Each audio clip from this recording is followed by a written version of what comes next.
अचानक तब्दीली कैसे आ गई, ये तब्दीली कैसे आ गई। और खास बात यह थी कि बहुत दिन से चर्चा चल रही थी कि क्या बीजेपी में वो लोग रिटायर होने जा रहे हैं और संघ का क्या दबाव है कि 75 साल वाले रिटायर हो सकते हैं। कल जब मोहन भागवत ने ये बात बोल दी तो मुझे लगता है कई लोग ऐसे थे जो 75 या 75 के आसपास थे, उन्होंने बहुत राहत की सांस ली होगी। आगे बढ़ते हैं। आम आदमी पार्टी के संयोजक अरविंद केजरीवाल की सियासी चाल को समझना बहुत ही मुश्किल है। एक बार फिर से ऐसा लग रहा है कि केजरीवाल अब पुराने सियासी फॉर्मूले पर लौट रहे हैं, क्योंकि इन दिनों वो डायरेक्ट कांग्रेस और गांधी परिवार पर हमला बोल रहे हैं। आपको बता दें केजरीवाल की राजनीति का उदय भी कांग्रेस के खिलाफ हुंकार बनने से हुआ। केजरीवाल ने एक बार फिर से गांधी परिवार को निशाने पर लिया है और फिर से पुराने घोटाले का जिक्र कर दिया है। अरविंद केजरीवाल ने कहा कि कॉम्प्रोमाइज की राजनीति चलती नहीं।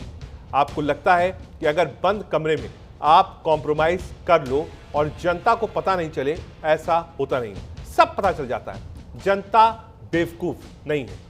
चारों तरफ चर्चा चल रही है। कोई कहता है कि मायावती कॉम्प्रोमाइज की राजनीति कर रही है, तो कोई कहता है कि ओवैसी समझौता कर रहे हैं। लेकिन सबसे अधिक खुलेआम कॉम्प्रोमाइज कोई कर रही है तो वो है कांग्रेस। वो खुलेआम भाजपा से समझौता कर रही है।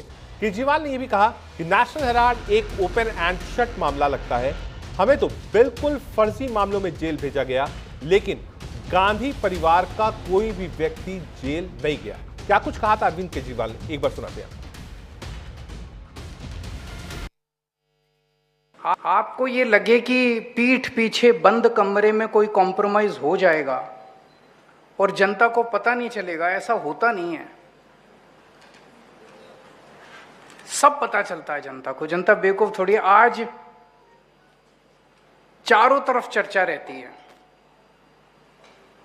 कोई कहता है जी मायावती जी ने कॉम्प्रोमाइज कर रखा है, कोई कहता है जी ओवैसी ने कॉम्प्रोमाइज। अरे सबसे ज्यादा तो अब लोग कहने लगे हैं कांग्रेस ने कॉम्प्रोमाइज कर रखा है। अभी गोवा के अंदर हमारी टीम बता रही थी, गोवा में मैं बात कर रहा था, गोवा में जब हम लोगों के बीच में जा रहे हैं, लोग कह रहे हैं कि जी आपके 5 सबसे बड़े नेता जेल हो आए, बीजेपी ने आपके 5 सबसे बड़े नेताओं को जेल भेज दिया, ऐसा क्यों है कि कांग्रेस का एक भी नेता जेल नहीं गया।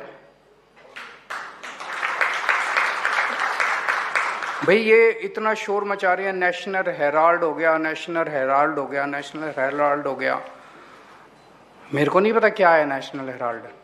मैंने इंटरनेट पे जाके पढ़ा क्या है नेशनल हेराल्ड। सुनने में तो काफ़ी खतरनाक लगता है। जो उसके फैक्ट्स हैं उससे तो लगता है कि ओपन एंड शट केस है। हमारे को बिल्कुल फर्जी केस बना के, कंप्लीटली फर्जी केस बना के हमारे को इन्होंने जेल भेज दिया। उनमें से कोई, गांधी परिवार से कोई जेल नहीं गया अभी तक।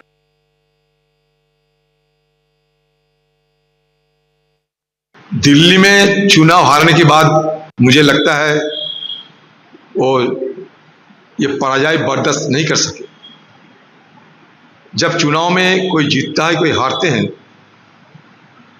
तो अगर उनका इतना गुस्सा अगर रहे तो कांग्रेस की सुर में सुर मिलाकर क्यों बात कर रहे हैं उनके पार्टी के नेता, दूसरे नेतागण। आपके खिलाफ कोई ठोस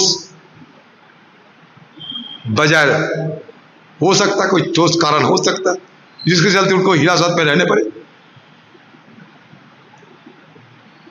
राहुल गांधी जी को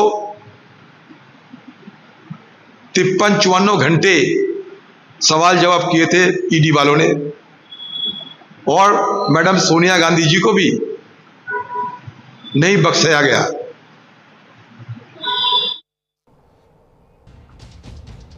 दरअसल अरविंद केजरीवाल हमेशा थोड़ा सा स्टैंड अपना बदलते हैं। कुछ दिन पहले वो कांग्रेस पार्टी के साथ थे, इंडिया अलायंस के साथ थे। इंडिया अलायंस के साथ उन्होंने लोकसभा का चुनाव भी लड़ा, लोकसभा चुनाव में हार मिली। विधानसभा में अलग अलग लड़े, हरियाणा में सीट चाहते थे, कांग्रेस पार्टी ने दी नहीं, फिर मनमुटाव हुआ। फिर जब उन पर कार्रवाई हुई तो आम आदमी पार्टी ने फिर कांग्रेस से कहा कि आप हमारे साथ खड़े होइए, हम बीजेपी के खिलाफ हैं। कांग्रेस पार्टी फिर साथ खड़ी हो गई। वाइस प्रेसिडेंट इलेक्शंस आया, कांग्रेस पार्टी के साथ अरविंद केजरीवाल थे, और एसआईआर के मुद्दे पर भी अरविंद केजरीवाल साथ थे। लेकिन ऐसा लगता है और सूत्र कहते हैं कि कई लोगों ने आम आदमी पार्टी को इस सलाह दी होगी कि आपकी जो उत्पत्ति हुई है वो कांग्रेस और दूसरे राजनीतिक दलों के विरोध में हुई है। जब जब आप साथ खड़े होंगे तब तब राजनीतिक नुकसान आपका होगा। आगे बढ़ते हैं। मराठाओं को आरक्षण देने की मांग पर मनोज जारंगे पाटिल ने हजारों मराठा प्रदर्शनकारियों के साथ